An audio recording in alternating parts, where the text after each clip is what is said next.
Hey, what's going on, guys? Hope your quarantining's going well, but hey, let's jump into some video game news.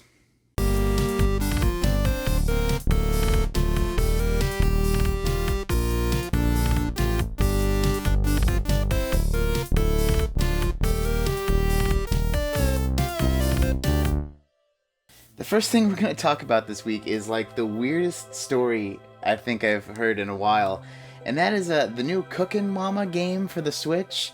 Now, if you're of the uninitiated like myself, Cookin Mama is a game, I think it was on the DS or the 3DS originally.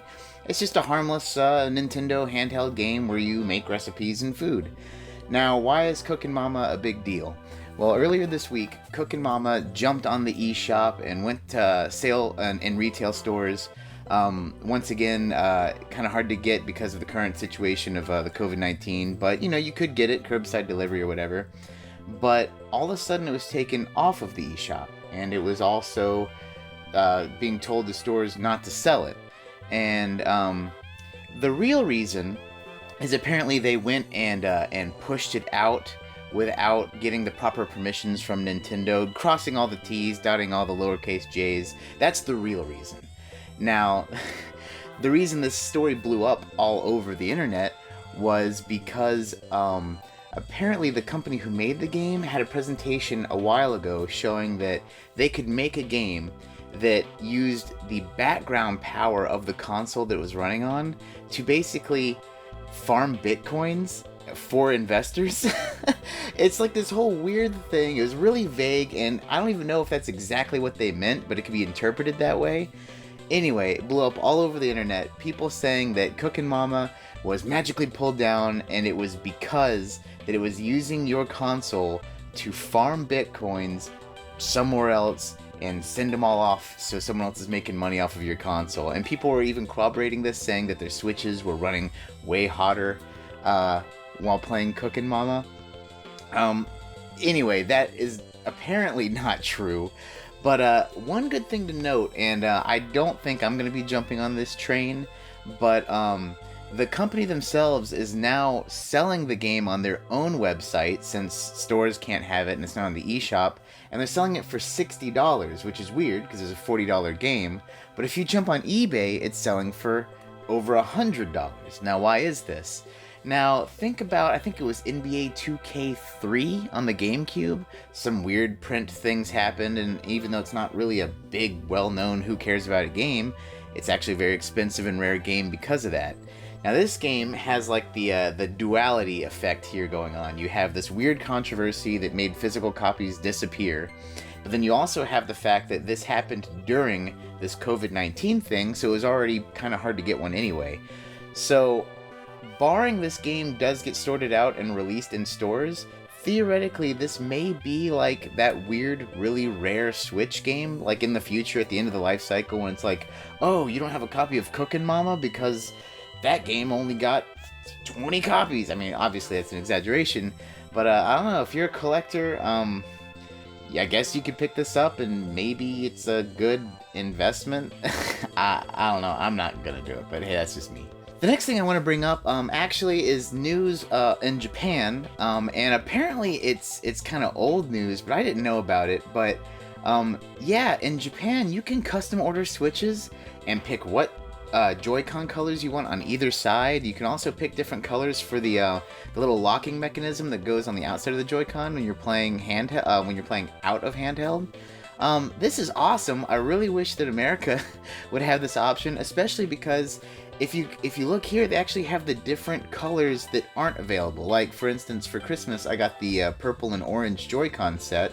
I would love to have two orange ones, but of course, you can only get purple for one side and orange for the other.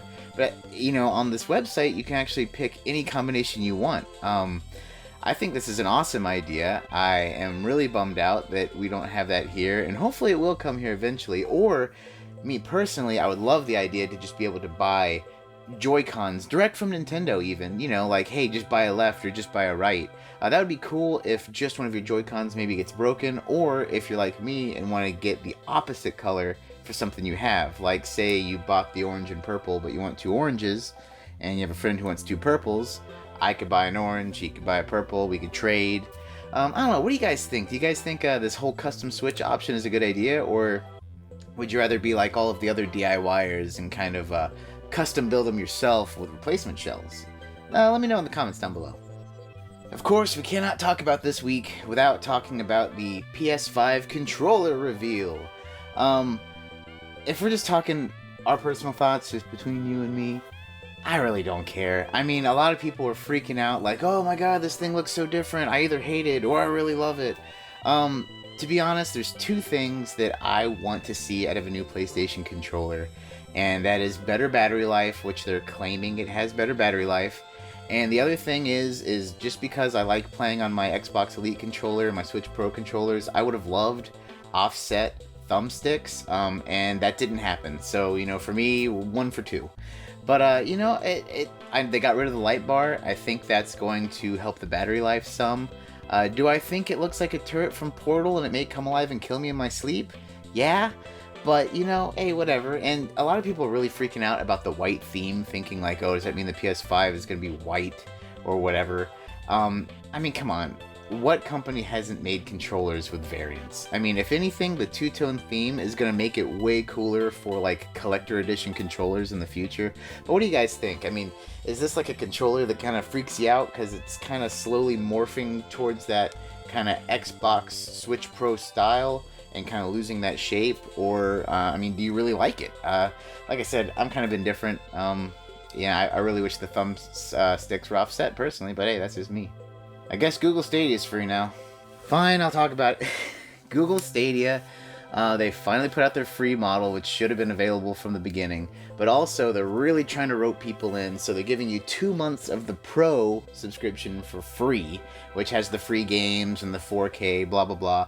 People are noting a few things, though, because of the increased internet bandwidth right now, kind of like how Netflix or YouTube does. It actually has downgraded the quality to default at a lower quality. Not saying you can't switch it up to 4K, just make sure to go look and say, hey, I don't want to be 1080, I want to be 4K. But that being said, I mean, it's 2 months free of it. If you really wanted to see what game streaming was all about, I guess now is the time to jump in. You will have to link your credit card just like anything, so make sure to cancel it so you don't get charged if you don't like Stadia. I was thinking about trying it out, and then I looked at my computer again and realized that it couldn't even handle freaking Pac-Man, so I don't care. But for those of you who do have good computers and are interested in checking out Stadia, know that you can plug in your current generation consoles via Bluetooth or USB into your computer, and they are compatible, so you can actually play some of these games, you know, with a controller rather than mouse and keyboard. But I mean, are you guys gonna even check out Stadia? Like I said, I'm not. You know, I made that joke video about it a while ago. It doesn't interest me at all, and I really didn't even care much about talking about it. But since we're in quarantine, and you know, it's a free option to play more free games, I wanted you guys to know about it. So, you know, hey, I guess you know, there's that. And now for the news comment of the day. I'm not gonna lie, so many of the comments were like actually, you know, more like on the news subject of the Switches being jacked up, and they were all making really good points, and I was gonna choose one of those, but Phil's comment was the funniest one. As you can see here, it says, "My fitness game is Doom Eternal on Nightmare Mode. It really gets the cardio going." That is if you haven't played Doom Eternal, yeah, that game can really jump up. I mean, if you play it on baby mode, it's just a really fun, violent time. But, oh my god, if you're on any difficulty, you know, hard or above, it is just insane. I agree with you. I agree with you 100%, and you definitely got a good laugh at me with that comment. Anyway, that's going to do it for us here today. Thanks again for watching. If you guys have anything you want to chime in on, please drop it in the comments below. Throw a like or dislike if you feel any kind of way, and subscribe for more movie channel episodes, whatever I'm trying to say, every week. And hey, as always, take it easy.